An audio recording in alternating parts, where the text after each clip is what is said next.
We have been doing a series on the story of David, and we are reaching almost the end of it. So next week, we will conclude this series. But before we get to that, I wanted to share with you something really unexpected that happened to me this week while I was in the office. You see, I got there on Monday morning, excited to work on my sermon, and kind of got into it and spent about 2 hours working on my sermon. And then it was time to go make a hospital visit. And so I grabbed my phone and turned around to go leave the office, and I saw something that I really did not expect to see. In fact, I stared at it and had to really look closely going, am I seeing what I think I'm seeing just sitting there in my office? And once I realized what it was, well, first I took a picture of it because I had my phone right there and thought, well, I got to share it with you guys. This is what I saw in my office on Monday. Can you see it? It's a little snake. What's that doing there? How did that get into my office downstairs? I have no idea. And really the thought that was going in my mind was, how long has that been there? I mean, I had been working for 2 hours just typing on my computer, minding my own business. Was it just lurking behind me the whole time? I was flabbergasted. Well, so I went and called the facilities guys, and they chased it around for 20 minutes, and I'm happy to report they didn't catch it. They have no idea where it is. So the next time you come in for some pastoral counseling, come visit me in my office, you never know. You might see a snake. Could be fun. Well, I hope your week has been as exciting as mine has started off, but we're nearing the end of our story on David, and today we're studying one of the more famous passages of David's story. It's the story of David and Bathsheba. And what this story teaches us is that nobody is immune to messing up in their life. Nobody. Nobody's immune to mess-ups, because if they were, David would have been immune. I mean, David, up until this point of the story, really was a man after God's own heart. I mean, we've been studying him. This is our 7th week, and every week it seems like he's doing what he can to live the way God wants him to live and to do the actions that God wants him to act. And then all of a sudden in this story, we see that changes. And one of the things we'll study is why. What changed with David to get him to the point of where he was in our story today? Well, and it's a little bit like a snake lurking behind you, where we all mess up. We know that. We all mess up. But wouldn't it be nice to know if a mess up was kind of lurking near you under the surface in your life? Like, wouldn't it be nice if there was a sign that you could look at to say, oh, this is coming, so maybe I need to slow down and redirect myself, get on a different path, get on a different course. I mean, if David had some sort of sign in his life that popped up that, showed him, hey, this is not a good path, why don't you go course correct, could he have avoided a lot of pain and a lot of grief? Well, as we study his story a little bit today, what you'll notice is that there were a couple signs, and he missed them or maybe ignored them, but hopefully by us studying them, then we can look for them in our lives so that when they pop up, we'll know that, okay, I need a course correct here. Maybe something not so good is leading me in a wrong direction. But here's how David's story begins. It says this, chapter 11, in the spring of the year, when kings normally go out to war, David sent Joab and the Israelite army to fight the Ammonites. They destroyed the Ammonite army and laid siege to the city of Rabbah. However, David stayed behind in Jerusalem. Now, late one afternoon after his midday rest, David got out of bed and was walking on the roof of the palace. Okay, right away we have to notice that something is not right here. Something in this scene is not right, because we're told the whole story takes place in the spring when kings go off to war, which makes sense because you don't fight wars in the winter. And so if you're engaged in conflict in the fall, then you take a break in the winter, and then when spring comes, okay, I guess you re-engage. And the kings know that, and the kings kind of go off with their armies to war. But that's not true for David. Where's David in this story? Well, he's going and hanging out in the palace. He's taking midday naps totally at leisure while his men are off fighting for him. Already in this story, the setting should tell us that something is not right here. That David, being the leader that we've seen over the last couple of weeks, now is just saying, okay, army, go take care of it yourselves. I'm just going to nap here around the palace and hang out a little bit. In fact, this is our first sign that maybe something is not quite right in David's life. And the sign is this, we'll get on the screen. But David is in isolation. He has removed himself from his normal community. And how often do we make poor choices when we have removed ourselves from the people who know us best? How often is it when someone that really knows you can come up to you and say, you seem more irritable lately. Is everything okay? Or you seem more prone to anger right now. Are you doing all right on more of a soul level? What's going on inside of you? It's so important for us to be in community with people who really know us. Because then, if they see signs in our lives that not all is well, they can come talk to us about that and have those sorts of authentic conversations and relationships. What we see is David is avoiding the community of people who know him best right now. He's sending off his army, and he's saying, I'm just going to hang here at the palace. And that's our first sign that maybe something is not quite right here. Well, it goes on in this way. It says, as he looked out over the city, David noticed a woman of unusual beauty taking a bath, and he sent someone to find out who she was. And he was told, she is Bathsheba, the daughter of Eliam and the wife of Uriah the Hittite. Well, then David sent messengers to get her, and when she came to the palace, he slept with her. She had just completed the purification rites after having her menstrual period. Then she returned home. Later, when Bathsheba discovered that she was pregnant, she sent David a message saying, I'm pregnant. At this point in the story, you just kind of have to shake your head. I mean, we've known David. We've been rooting for him for weeks. And then he does this. He makes such a poor choice, a choice that will harm Bathsheba for so long, and you just kind of go, what was going on in your head, David? Like, how did you get to this point where you're willing to go do that? Well, and the narrator doesn't share with us any sort of internal dialogue that's going on with David, so we just kind of have to guess about what his attitude is and what's going on in his heart. But my guess from reading what we know so far is David, now that he's king, has that attitude of, I'm king. I can do whatever I want. I'm king.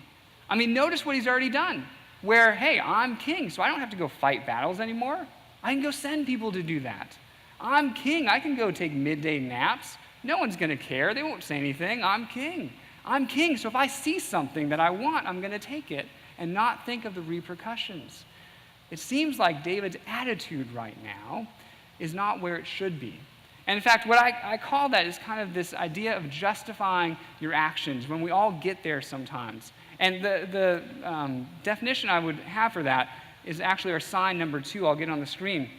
But it's the ability to convince yourself that you're right, even when you know deep down that you're wrong. It's when we begin to lie to ourselves about what reality is, and we know we're doing it. And our internal dialogue knows we're doing it. We're not being truthful, but we just put the blinders on, and we continue down that path and say, yeah, I'm just not going to think about this right now. It appears that that's what David is doing, that that's what his attitude is right now, and it's leading him to justify his actions. Hey, I'm king, I can do what I want, and it's going to lead him down a really challenging and unfortunate path. But that's our sign number 2. It's our sign to look for in ourselves of when we do that. When we know deep within us that we're saying it's a gray area when it's not. When we know deep within us that we're lying about things that are not, actual reality, that's a sign for us to say something's not quite right on a soul level right now. Well, the story goes on in this way.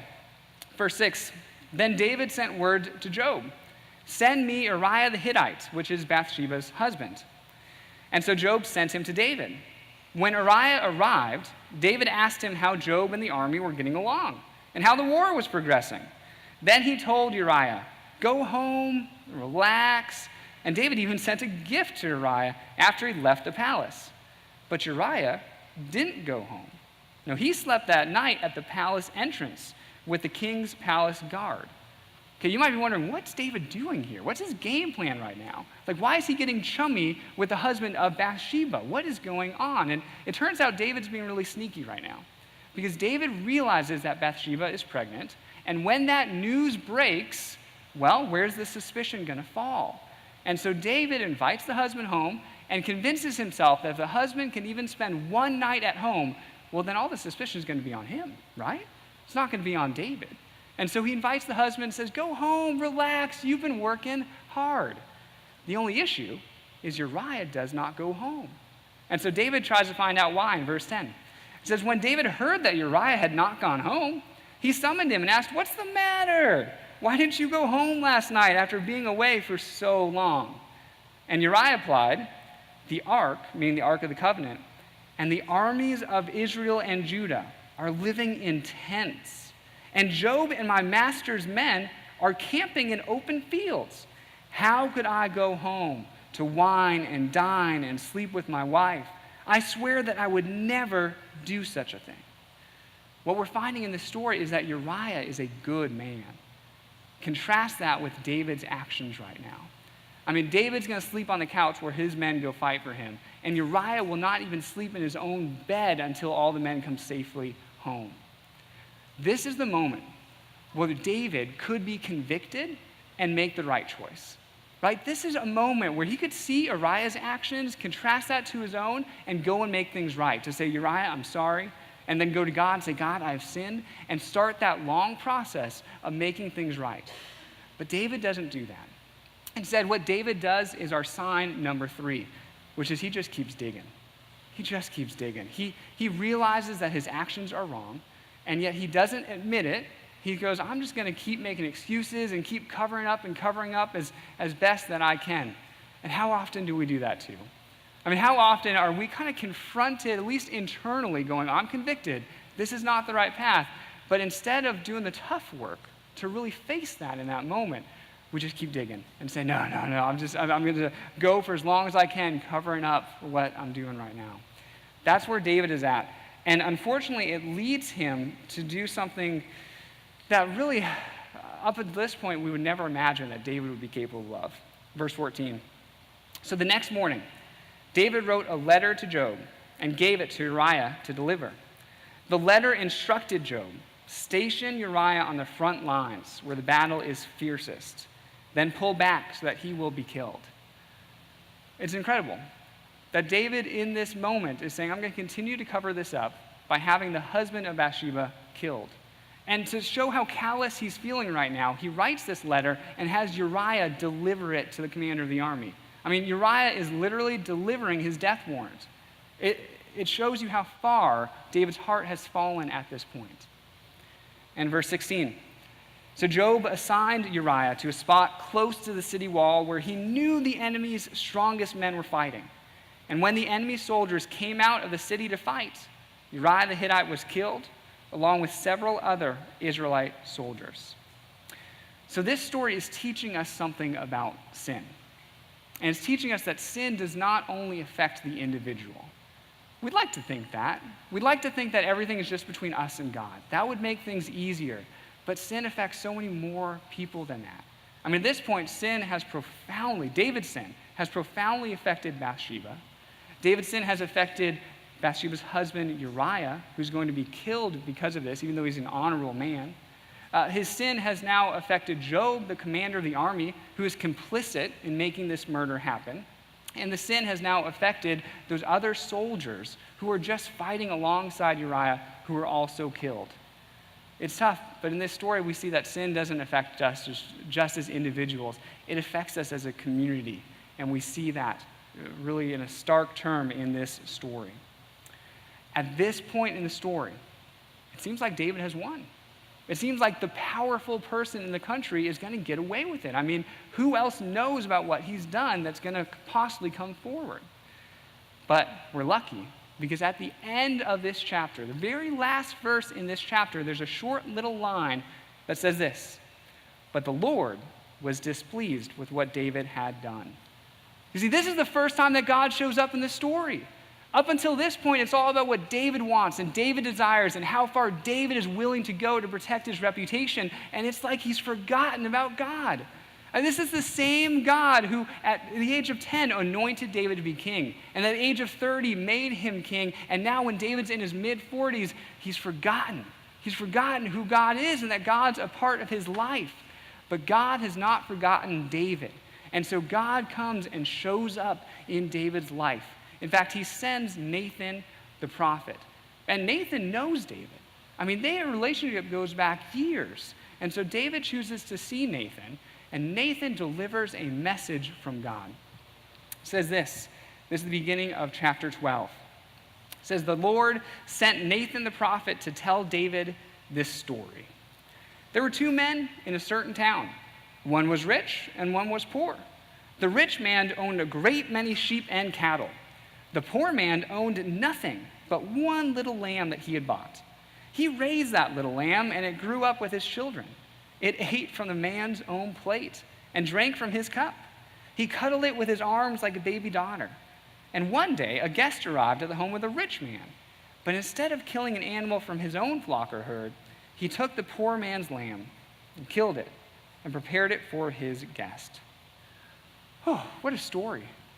I mean, in this story, we see this rich man who had everything, couldn't want anything else. And then this poor man who only had one lamb, and he treated it as if it was his own daughter. And in this story, the rich man has some friends over, gets hungry, they want lunch, and they take everything from the poor man, and they kill the lamb, and the rich man still has everything. In this short story, in these 4 verses that Nathan delivers to David, it ignites a sense of justice in David. It reminds him that right and wrong exist. And David responds in this way. David was furious. As surely as the Lord lives, he vowed, any man who would do such a thing deserves to die. He must repay 4 lambs to the poor man for the one he stole and for having no pity. And then in the ultimate moment of speaking truth to power, Nathan points his finger, I imagine, and says, David, you are that man. It's an incredibly dangerous position for Nathan to be in. I mean, think of the great lengths that David has already gone to cover up what he's done. We have a history in the Bible of unhappy kings killing prophets who deliver bad news. Nathan is in a precarious position, but he goes to David and says, you're that man. You're the person in this story that God's talking about. And then he goes on and he delivers this message from God. He says, the Lord, the God of Israel, says, I anointed you king of Israel, saved you from the power of Saul. I gave you your master's house and his wives and the kingdoms of Israel and Judah. And if that had not been enough, I would have given you much, much more. Why then have you despised the word of the Lord and done this horrible deed? For you have murdered Uriah the Hittite with the sword of the Ammonites and stolen his wife. From this time on, your family will live by the sword, because you have despised me by taking Uriah's wife to be your own. Now, this story goes on for a while. I encourage you to go home and read it. We're going to stop at this point today. Although, if you want to see David's reaction to all that has happened, he writes a psalm of the aftermath, of his feelings in the aftermath. It's Psalm 51. So if you want some homework this week, go read Psalm 51 to see what David in the aftermath kind of shares with God. We'll explore it a little bit next week as we wrap up the series. But what we want to pause on at this point is that this story does have some good news. It may not seem like it. It's a really sad story. But it does have some good news because it teaches us something about ourselves and it teaches us something about God. In fact, we'll get it on the screen, but there's a reaction, 2 reactions that happen whenever we mess up. And we're all there, right? We're all in the same boat. We all mess up. It may not be as dramatic as David, but we can identify going, yeah, I see the signs. I miss them sometimes. We all mess up. And when that happens, you can count on 2 things happening. The first is that God moves to restore the relationship. Every time. Every time. You see that with David here, where God is moving to restore the relationship by confronting David and what has happened in his actions. And then you'll see more next week, moving for restoration between David and God and between David and the people that he hurt. And so God, no matter where we've messed up and no matter what's going on inside us, is always moving in that direction, moving us towards restoration. That's something that we can count on. It's why we can go to God and we don't have to hide from him and pretend that nothing happened, even though that is usually our reaction. Number 2 is that we often run and hide. I mean, since the story of Adam and Eve, when they sinned and messed up and then hid from God, we have that inclination to do the same. When we mess up, we go and hide. We pretend like it didn't happen. We pretend God doesn't exist. We all have that inclination within us. This story encourages us or even pleads with us to remember that there's a God who loves us, that wants to move us towards restoration, that we don't have to hide in those moments. And so one of the ways that we do that, and one of the most effective ways that the church has done that, is with the table. It's with communion. It's coming to the table. Particularly on World Communion Sunday, we come to the table and we recognize as we look around the world that the world is a broken place. And all that means is that the world is full of people in conflict with broken relationships. But what this represents is that God is moving all of us towards restoration, between us and one another and between us and God. And so what we're invited to do on a Communion Sunday is to come to the table and to bring the parts of us that we want changed, to bring the parts of us where we know we've messed up, to bring the parts of us that only God can restore, to bring these to the table, to lay them at the foot of Jesus Christ and say, Lord, I need you. I need you to change me. I need you to restore me, because when that relationship, that primary relationship between us and God starts that process, then all the other relationships in our lives can start that process as well. And so we come to the table, and we remember that on the night that Jesus was betrayed, he took bread. And after giving thanks, he broke some, gave some to his disciples, saying, "This is my body given for you. Take, eat, do this in remembrance of me." In the same way, he took the cup, said, "This is the cup of the new covenant poured out for the forgiveness of sins. Every time you eat this bread and drink this cup, you proclaim the saving death of Jesus Christ until he comes again."